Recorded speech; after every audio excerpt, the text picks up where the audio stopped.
بسم اللہ الرحمن الرحیم۔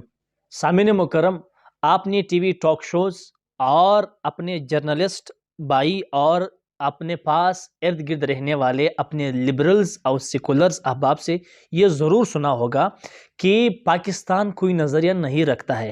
قائد اعظم محمد علی جناح مرحوم اسلامی پاکستان نہیں بنانا چاہتے تھے۔ آپ نے ضرور یہ سنا ہوگا اپنے جرنلسٹوں سے یا اپنے ارد گرد رہنے والے اپنے سیکولرز اور لبرلز احباب سے۔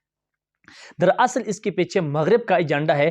مغرب چاہتا یہ ہے کہ مسلمان انفرادی طور پر اسلام تک محدود ہو، مسلمان روزہ بھی رکھے، حج بھی ادا کرے، زکوٰۃ بھی دے اور اس سے آگے نہ بڑھے، اور مسلمان بھی دانستہ یا غیر دانستہ طور پر، شعوری یا لا شعوری طور پر اس عادت کو اب مغرب کے اس ایجنڈے پر گامزن ہے، وہ مغرب کے اس ایجنڈے پر عمل پیرا ہے، کیونکہ مغرب چاہتا نہیں ہے کہ اسلام کی نظام سیاست، اسلام کا نظام معیشت مسلمان دنیا کے اندر متعارف ہو، کیونکہ اگر دنیا کے لوگوں کو اسلام کا نظام معیشت، اسلام کا نظام سیاست، اسلام کا نظام عدل معلوم ہو تو اس وقت اسلام تو پھر دیگر انسانوں کے مصنوعی بنائے ہوئے جتنے بھی نظام ہیں، جتنے بھی نظام انہوں نے اپنے ہاتھوں سے بنائے ہیں، وہ ان کو الوداع کہہ دیں گے۔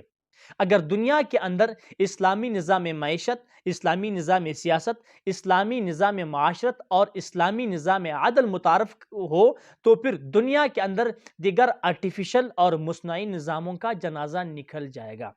مسلمان لا شعوری طور پر یا شعوری طور پر اس بات کو اپنا رہا ہے، بلکہ اس کا دعویٰ بھی کر رہا ہے، اس کی پرچار بھی کر رہا ہے، اس کی تبلیغ بھی کر رہا ہے، اور دیگر لوگوں کو قائل اور کنونس بھی کرتا جا رہا ہے کہ اسلام صرف عبادات کا نام ہے۔ یعنی مسلمان یہ سمجھتا ہے کہ اسلام صرف موت کے بعد، مرنے کے بعد ہمیں کام آنے والی چیزیں ہیں، حالانکہ بات ایسی نہیں ہے۔ اسلام تو دنیا کے اندر تمام ادیان پر غالب ہونے کے لیے آیا تھا، لِيُظْهِرَهُ عَلَى الدِّينِ كُلِّهِ وَلَوْ كَرِهَ الْمُشْرِكُونَ۔ اسلام تو اس لیے آیا تھا کہ اسلام دیگر مذاہب پر غلبہ پائے، اسلام دیگر مذاہب پر بلند ہو۔ اسلام اپنے لیے الگ ایک نظام معیشت رکھتا ہے، اسلام اپنے لیے نظام سیاست اور نظام عدل رکھتا ہے، جو کہ مغرب کو قطعاً قبول نہیں، کسی بھی قیمت پر قبول نہیں۔ اس لیے وہ مسلمانوں کے اندر اپنے ایجنٹوں کو، اپنے پیروکاروں پر کام کر رہے ہیں کہ مسلمان کے جو نیو جنریشن ہے، جو نئی نسل ہے، ان کے ذہن میں یہ بات ڈالی جائے کہ اسلام صرف عبادات تک محدود ہے۔ آپ روزہ بھی رکھیں، آپ نماز بھی پڑھیں، آپ حج بھی ادا کریں، آپ زکوٰۃ بھی دیا کریں، آپ عمرے پہ عمرہ بھی ادا کریں، لیکن اس سے آگے نہ بڑھے۔ نظام سیاست، نظام عدل اور نظام معیشت میں اسلامی حوالے سے آپ کوئی بات بھی نہ کریں۔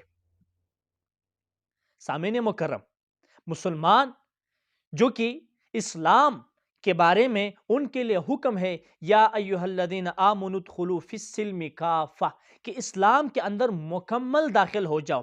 اسلام کے جتنے بھی ڈپارٹمنٹس ہیں، اسلام کے جتنے بھی شعبہ زندگی ہے، ان سب کو اپنے اندر لانا لازمی ہے۔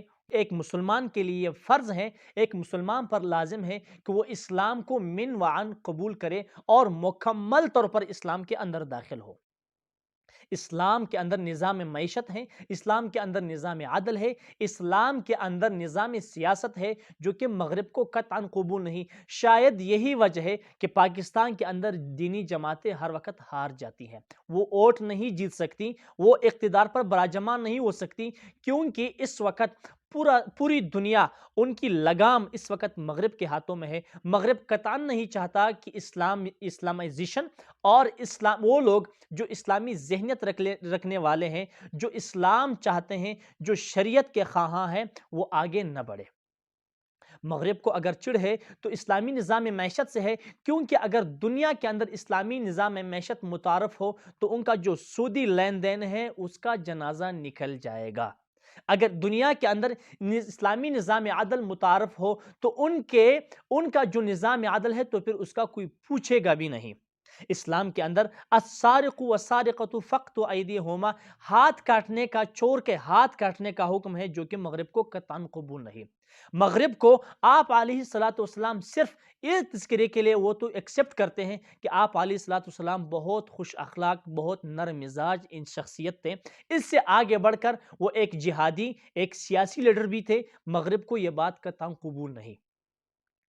اسی لیے وہ ہماری نیو جنریشن، ہماری نئی نسل کے ذہنوں میں یہ بات ڈالنا چاہتے ہیں کہ آپ اپنے اسلام کو عبادت کے اندر محدود رکھیں۔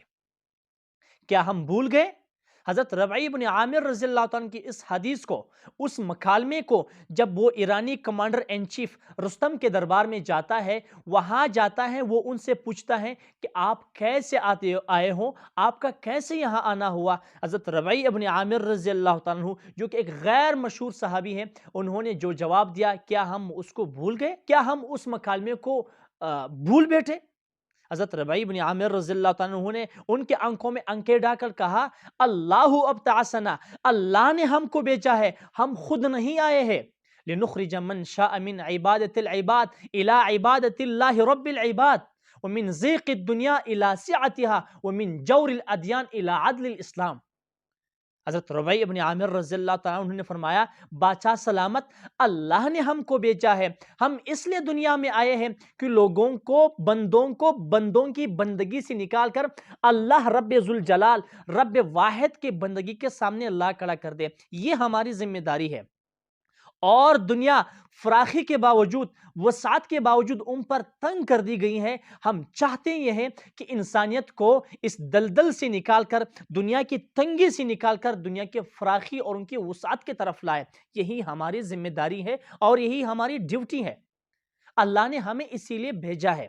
آگے کہتے ہیں وَمِن جَوْرِ الْأَدْيَانِ إِلَىٰ عَدْلِ الْإِسْلَامِ، دنیا کے اندر کفر کی حکومت تو چل سکتی ہیں، ان کو تو ہم چند دن کی مہلت دے سکتے ہیں، لیکن ظلم کی حکومت، جبر کی حکومت دنیا کے اندر کبھی بھی نہیں چل سکتی۔ ہم ان کو ذرا بھی مہلت دینے کے لیے تیار نہیں ہے۔ ہم چاہتے یہ ہیں کہ اس وقت ظلم کی چکی کے اندر جو انسانیت پس رہی ہے، انسانیت کی تذلیل ہو رہی ہے، لوگوں نے، مصنوعی خداؤں نے انسانیت کو اپنے طرف متوجہ کر دیا ہے۔ ہم چاہتے ہیں کہ انسانیت صرف رب ذوالجلال، خداوند قدوس کی طرف متوجہ ہو، اور ہم ان کو ان کے ظلم سے، ان کے جبر کے شکنجے سے نکال کر اسلام کے عدل کی طرف لانا چاہتے ہیں، کیونکہ اسلام ایک معتدل مذہب ہے۔ اسلام عدل پر یقین رکھتا ہے۔ اسلام انسانوں کے درمیان عدل پر فیصلے کرتا ہے۔ یہی اللہ تعالیٰ کا حکم ہے، یہی رسول اللہ صلی اللہ علیہ وسلم کے فرمودات اور ان کے ارشادات کی روشنی میں ہمیں یہ ہدایت ملتی ہے کہ آپ لوگوں کے اندر انصاف کیا کریں۔ جب وہ وہاں سے واپس ہوتا ہے تو کمانڈر ان چیف حیران ہوتا ہے کہ یہ کیسے صحابی ہے، یہ کیسے سپاہی رسول ہے، انہوں نے تو مجھے بھی حیران کر دیا، انہوں نے میرے سامنے کیسے مکالمہ کیا، انہوں نے میرے سامنے کیسے باتیں کی جو آج تک میں نے سنی بھی نہیں تھی۔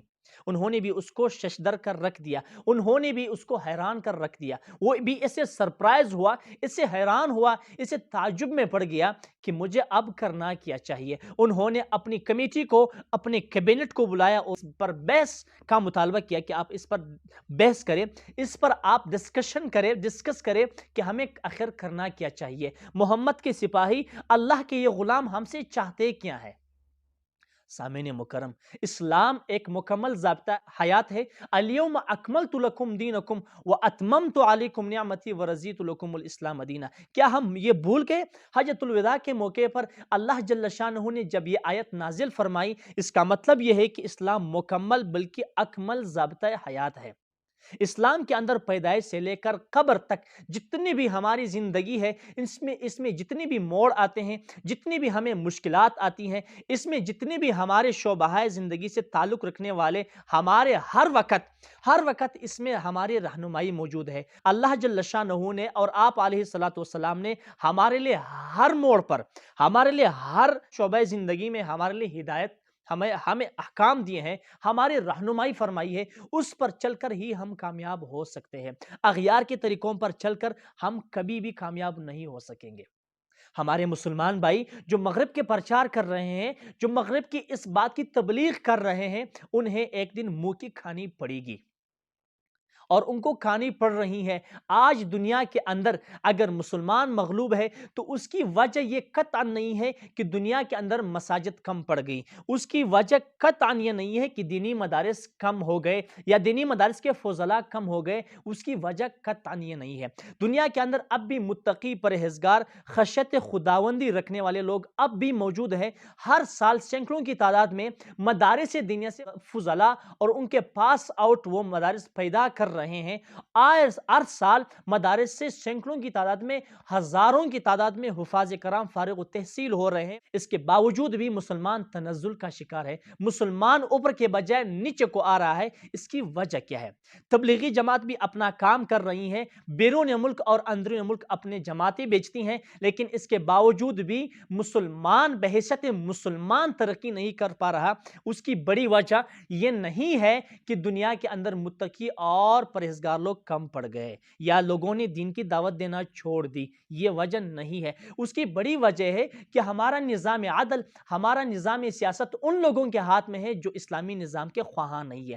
ہمارا نظام عدل، ہمارا نظام سیاست، ہمارا نظام معیشت ان لوگوں کے ہاتھ میں ہے جو اسلامی نظام نہیں چاہتے، جو اسلامی نظام کے خواہاں نہیں، جو یہ بات کہتے چلے آ رہے ہیں کہ قائد اعظم ایک اسلامی پاکستان نہیں بنانا چاہتے تھے، جو دنیا کو سیکولر اور دنیا کو ایک لبرل ٹائپ ذہنیت دینا چاہتے ہیں، جو ہماری نیو جنریشن کو، ہماری نئی نسل کو یہ باور کرانا چاہتے ہیں کہ اسلام صرف عبادات کا نام ہے، اس سے آگے آپ نہ بڑھے۔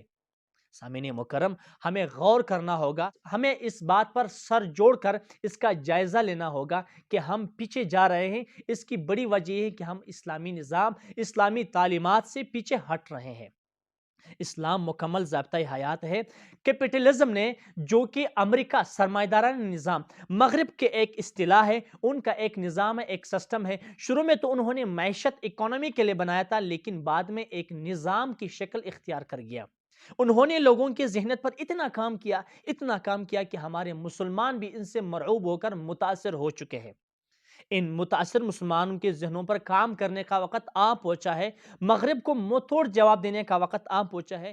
یورپ کی غلامی پہ رضامند ہوا تو، یورپ کے غلامی پہ رضامند ہوا تو، مجھے تو گلہ آپ سے ہے، یورپ سے نہیں ہے۔